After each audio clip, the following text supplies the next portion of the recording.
Hello viewers, আসসালামু আলাইকুম। Welcome to GSM unlocker Parvez.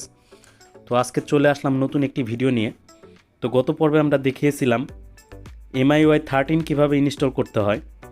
তো আজকে আমরা দেখাবো অক্সিজেনওস অ্যান্ড্রয়েড ভার্সন 11 একটি স্টেবল একটি রোম কীভাবে ইনস্টল করবেন আপনার ফোনে।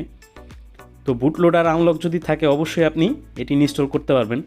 যারা অলরেডি বুটলোডার আনলক করছেন এবং আপনার ফোনে TWRP ইনস্টল করে রাখছেন, তো তারা এই ভিডিওটি দেখলে খুব সহজেই এই রোমটি ইনস্টল করতে পারবেন। তো এই রোমটি ইনস্টল করার জন্য আপনার প্রথমেই ফাইলটি লাগবে। তো ফাইলটি আমাদের ভিডিও ডিসক্রিপশনে দেওয়া থাকবে, ওখান থেকে ডাউনলোড করে নেবেন। এবং লাগবে একটি পেন ড্রাইভ এবং একটি ওটিজি কেবল। তো এগুলো আপনাদের সংরক্ষে রাখবেন। এবার আপনি ফোনটাকে আপনার volume up plus power button এটা চেপে ধরে রাখবেন। ধরে রাখার পরে আপনারা তো অলরেডি জানেন, তো এখন আমরা রোমটি ইনস্টল করব। এটা করার জন্য আপনার পেন ড্রাইভে অবশ্যই আপনি এই ফাইলটি কপি করে রাখবেন। আমি অলরেডি কপি করে রাখছি। তো এখন ইনস্টল করার জন্য আমি পেন ড্রাইভটি আমার ফোনের ভিতরে ঢুকাচ্ছি। এখন আমরা এটা ইনস্টল করব। তো ইনস্টল করার আগে আমি একটা কথা বলি, যারা ফোনের সফটওয়্যার সম্পর্কে তেমন একটা ধারণা রাখেন না, তারা এই কাজগুলো ভুলেও করতে যাবেন না। তো এই কাজগুলো করার সময় যদি আনফর্চুনেটলি আপনার ফোনটা ব্রিক হয়, সেক্ষেত্রে কিন্তু আপনি রিকভার করতে পারবেন না। তখন কিন্তু আপনার দোকানে যায় ঠিক করতে হবে, তখন কিন্তু টাকা লাগবে। তো অ্যাডভান্স অপশনে আসবেন। অ্যাডভান্স অপশনে আসার পরে এখান থেকে যতগুলো ফাইল আমি সিলেক্ট করছি, আপনারা এই ফাইলগুলোই শুধুমাত্র সিলেক্ট করবেন। সিলেক্ট করার পরে জাস্ট এখানে সোয়াইপ করবেন।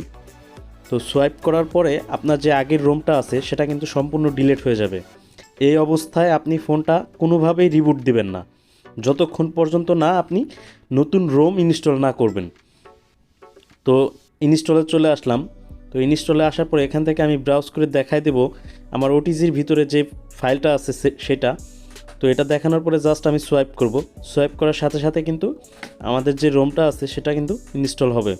তো ইনস্টল হওয়ার জন্য অবশ্যই কিছুটা সময় লাগতে পারে, কারণ এটা আপনার পেন ড্রাইভের স্পিড এবং কত বড় ফাইল আপনি ইনস্টল করতেছেন এটার উপরে নির্ভর করবে।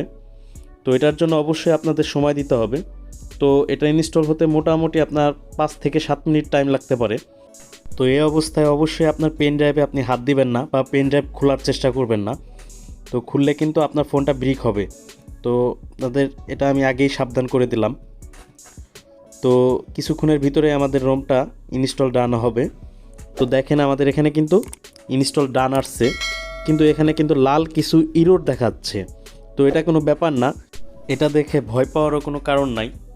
আপনার অনেক সময় এরকম ইরোর আসে, এটা কোনো বিষয় না। তো জাস্ট ইনস্টল কমপ্লিট হওয়ার পরে আপনারা প্রথমে একবার ফ্যাক্টরি রিসেট করে নেবেন। তো ফ্যাক্টরি রিসেট করার জন্য এখানে ইয়েস টাইপ করবেন। তো ইয়েস টাইপ করলে আপনার ফ্যাক্টরি রিসেট হয়ে যাবে। এরপরে ব্যাকে চলে আসবেন। ব্যাকে আসার পরে আপনার রিবুট টু সিস্টেম এটা দিলে আপনার রোমটা প্রথমবারের মতো আপনার চালু হবে। তো চালু হওয়ার জন্য কিছুটা সময় লাগতে পারে, ততক্ষণ সময় দেবেন। অক্সিজেনওস এই রোমটি ইনস্টল করলে সরাসরি আপনি পাবজিতে ডিফল্ট অবস্থায় 90 FPS পেয়ে যাবেন। আলাদা করে আপনার ম্যাজিক ম্যানেজার দিয়ে 90 FPS আনলক করার কোনো প্রয়োজন হবে না। এটা একটা ভালো দিক। আর আপনার ডিসপ্লে রিফ্রেশ রেটের ওখানে আপনি 3টা অপশন পেয়ে যাবেন, 90 হার্টজ, 60 হার্টজ এবং 120 হার্টজ। 3টা রিফ্রেশ রেট পেয়ে যাবেন। তো এগুলো সবগুলোই আপনার কাজ করে, 100% কাজ করে। তো যারা ইনস্টল করবেন তারাই শুধুমাত্র এটার মজা উপভোগ করতে পারবেন। সব মিলিয়ে রোমটা কিন্তু অসাধারণ। যারা ইনস্টল করতে চান তারা অবশ্যই ইনস্টল করে দেখতে পারেন, খুবই ভালো লাগবে। এই ভিডিও দেখে আপনাদের যদি একটুও উপকার হয় অবশ্যই আমাদের চ্যানেলটিকে সাবস্ক্রাইব করে যাবেন। তো নেক্সটে আমরা কী বিষয়ের উপরে ভিডিও বানাবো সুন্দর একটি মন্তব্য করে আমাদের অবশ্যই জানাবেন। তো দেখা হবে নতুন কোনো ভিডিও নিয়ে। সেই পর্যন্ত সবাই ভালো থাকবেন। আল্লাহ হাফেজ।